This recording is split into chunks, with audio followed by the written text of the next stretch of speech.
결론적으로 말하면요, 이 대표 부부가 온갖 음식부터 과일, 심지어 세탁비까지 경기도 예산을 이용했고요. 그 과정은 공무원들이 다수 동원이 돼서 조직적으로 이루어졌다는 겁니다.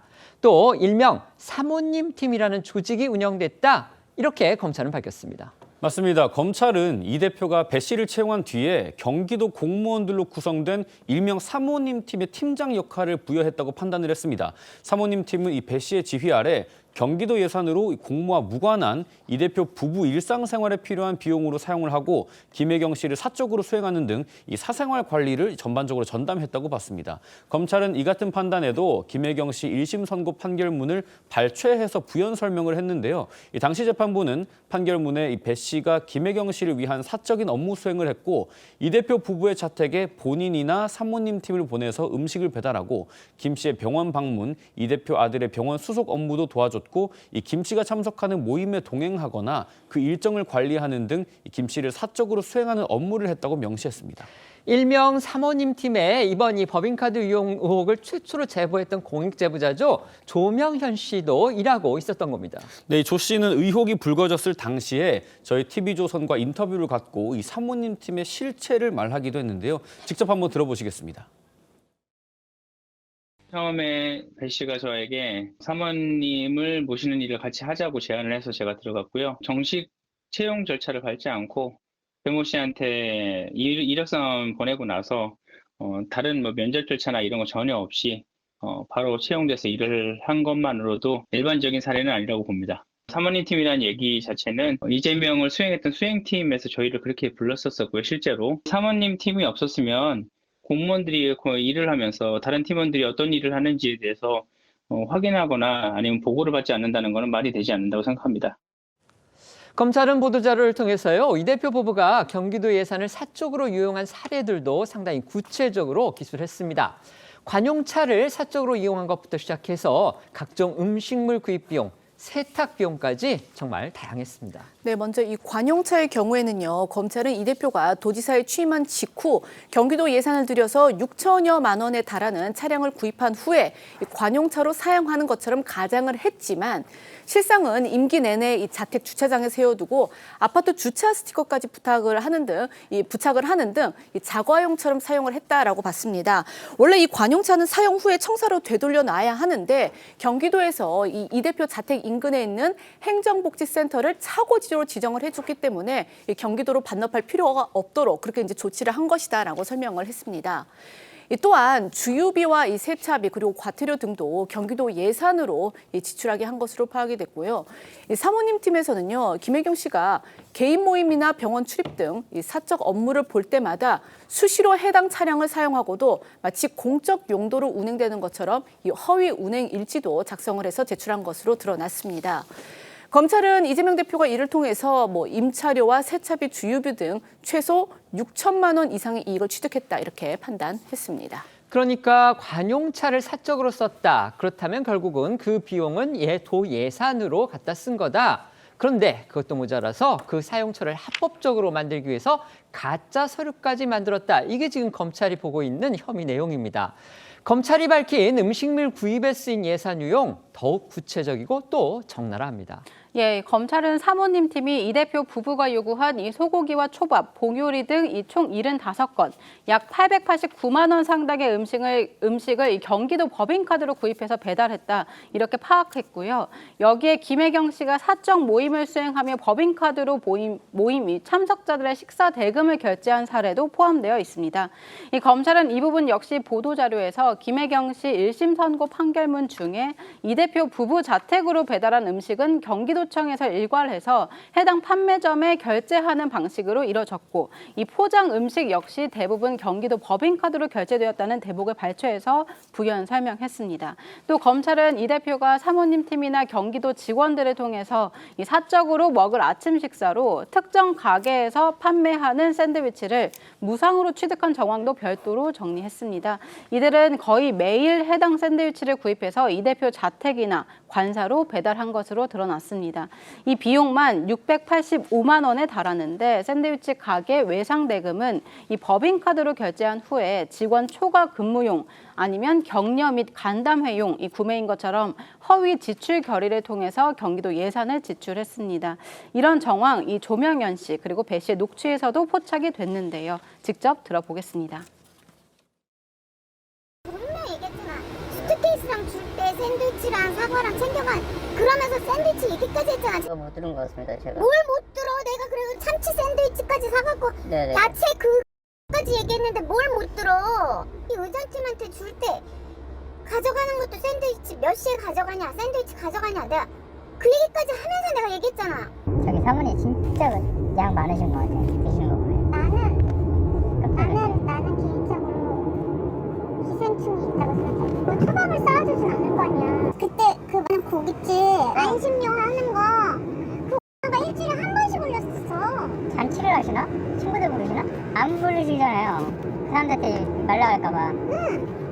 나도 미스터리라니까.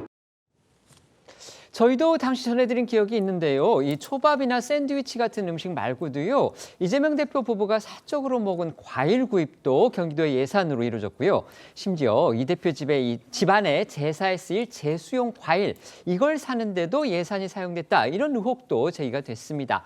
검찰은 이런 의혹이 대부분 사실이다. 지금 이렇게 보고 있습니다. 네, 검찰은 사모님 팀이 배 씨의 지휘하에 특정 과일 가게에서 수시로 구입한 과일을 이 대표 자택이나 관사에 전달을 하고 이 대표 집안 제사에 사용할 과일 등 제수용품도 구입해서 제공했다고 밝혔습니다. 해당 비용은 무려 2,791만 원에 달하고요. 이 비용도 법인카드로 결제한 뒤에 이 격려 및 간담회용이나 코로나19 생활치료센터 근무자 격려용 과일을 구매한 것처럼 허위로 지출 결의를 하고 예산을 지출했다고 봤습니다.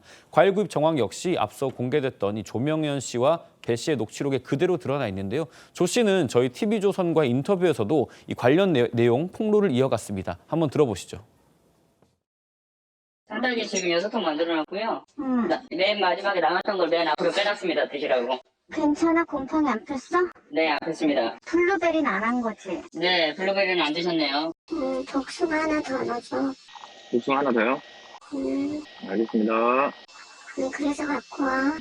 공간에 이재명이 개인적으로 먹기 위한 과일은 매일 저희가 준비를 했었고요. 순회동으로는 격주 정도로 해서 자택 앞에 가져다 놨었습니다. 대전시 통해서 어떤 과일이 더 필요한지를 지시를 했었으니까 몰랐다고 하는 건 제가 볼 때는 말이 안 되는 얘기라고 생각합니다. 네, TV조선과 인터뷰를 가진 조명현 씨는 또 샌드위치 배달과 제수용품 구입 정황에 대해서도 폭로를 했습니다. 그 내용도 중요하니까 한번 들어보시죠.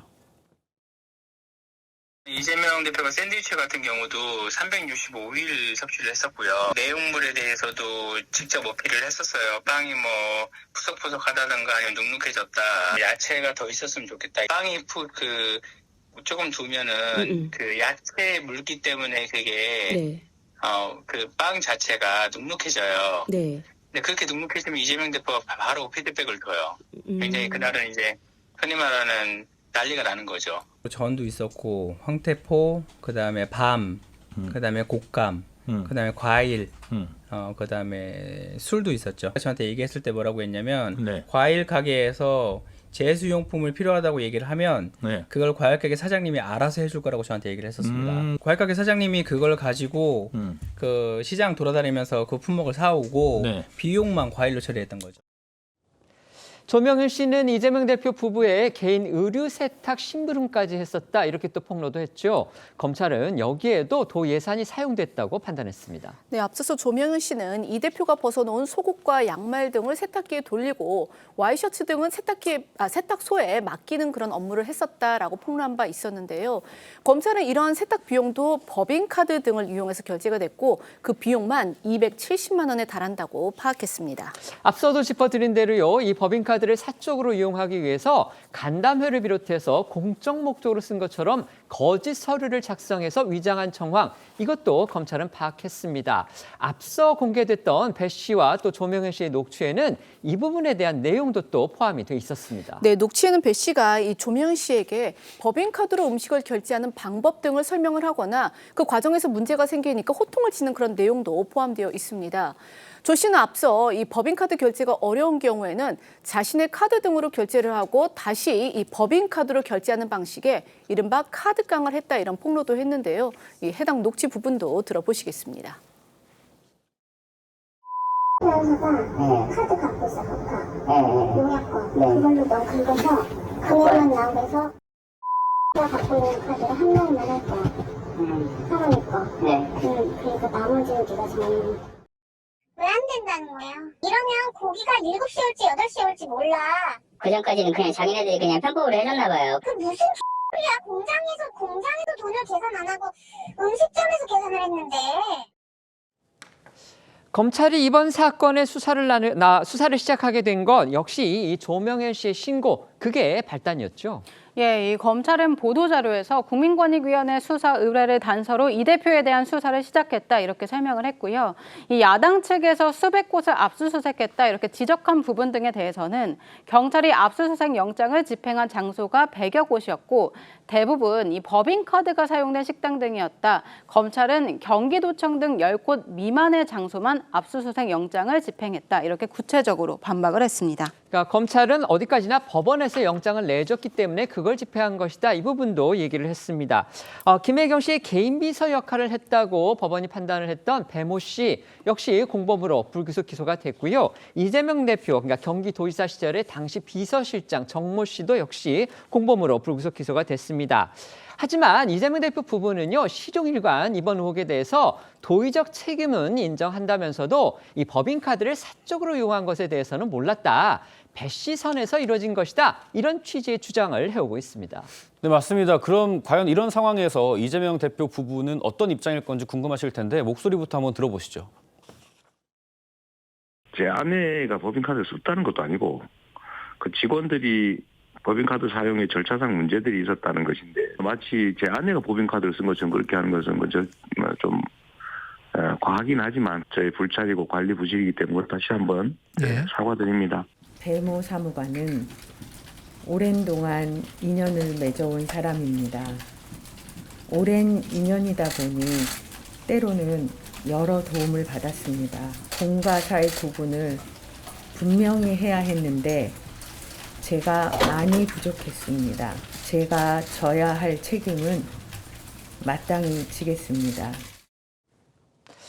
이재명 대표의 사법 리스크가 또 하나 추가가 됐습니다. 검찰이 오늘 법인카드, 경기도 법인카드 유용 의혹과 관련해서 업무상 배임 혐의로 이재명 대표를 비롯해서 3사람을 불구속 기소를 한 겁니다. 검찰은 언론에 이제 관련 보도 자료를 내놨는데요. 거기를 보면요, 이 법인카드를 비롯해서 도 예산을 사적으로 이용했다, 이렇게 혐의를 두고 있는 사례들을 아주 구체적이고 또 적나라하게 표시를 해놨습니다. 그러면서 검찰은 단순히 예산을 이용한 것뿐만이 아니고 그거를 공적 목적으로 사용한 것처럼 위장하기 위해서 거짓 서류들도 상당히 많이 만들었다, 또 이렇게 주장을 하고 있습니다. 검찰의 기소 내용 어떻게 보십니까? 어느 정도 예상돼 있는 것이었죠. 2022년 2월 달에 처음 문제 제기된 이후에 지금까지 이제 계속 이 제보자의 언론 인터뷰라든가 이런 걸 통해서 계속 나와 있던 내용들이니까요. 근데 조금 전에 이 녹취에서 나와 있지만 이재명 대표가 이 법인카드 사용에 절차적 문제가 있었다는 부분은 이미 인지하고 사과한 바 있고요. 김혜경 여사도 이 배모 씨와 관련해서 부적절한 부분이 있었다는 부분을 사과를 했습니다. 문제는 이것을 2022년 정권이 교체된 이후에 9월 달에 경찰이 이재명 대표와 관련돼서는 불송치한 바가 있습니다. 다시 이제 재수사를 통해서 이번에 이 기소가 이루어졌는데 그때의 핵심 이유는 뭐냐면 이재명 지사가 지시했거나 이 사실을 알았다고 보기 어렵다고 봐서 불송치한 적이 있습니다. 과연 검찰이 이 내용에 대해서는 이런 부적절하거나 법인카드 부정사용 문제가 드러나 있는 것으로 보이긴 하는데 이재명 대표의 관련성이라든가 지시, 묵인, 방조 이런 부분에 대해서 혐의 입증이 과연 됐느냐, 이 부분은 법정에서 다퉈질 문제고요. 이 내용 자체는 부적절한 부분이 분명히 있는 건 사실입니다. 네. 혐의의 일부라도 사실이면은 이재명 대표는 일단 법원에서 유무죄 판단을 받기 전에 정계 은퇴를 해야죠. 문재인 전 대통령이 쓰셨던 표현을 빌리자면은 이 혐의 내용을 보면은 너무나 좀스럽고 민망한 일입니다. 이재명 대표가 그 민심의 법정, 역사의 법정 굉장히 좋아하시는데 민심의 법정에서는 이런 내용만으로도 이미 유죄예요. 그 고급 승용차를 관용차인 것처럼 가장을 해서 사실은 자신의 배우자가 어디 출타할 때마다 사적으로 사용하고 그것을 원활하게 할 수 있도록 행정복지센터를 차고지로 등록해놓고 허위 운행일지 작성했다는 것 아닙니까? 그다음에 재사용 과일을 법인카드로 구매를 하면서 심지어 이것을 코로나19 생활치료센터 근무자 격려를 위한 그런 과일로 위장하기까지 했다는 건데 이렇게 법인카드 사적 유용을 감추기 위해서 경기도에서는 허위 공문서 작성도 일상적으로 이루어지고 있었다는 것입니다. 과연 이 모든 일들을 이재명 대표가 모르는데 배모 씨나 이런 분들이 독자적으로 할 수 있겠습니까? 김혜경 씨 1심 판결에서도 이미 부인된 내용이죠. 책임을 통감하고 유무죄는 사인의 신분으로 다투시라, 정계 은퇴하시라라는 말씀을 드립니다.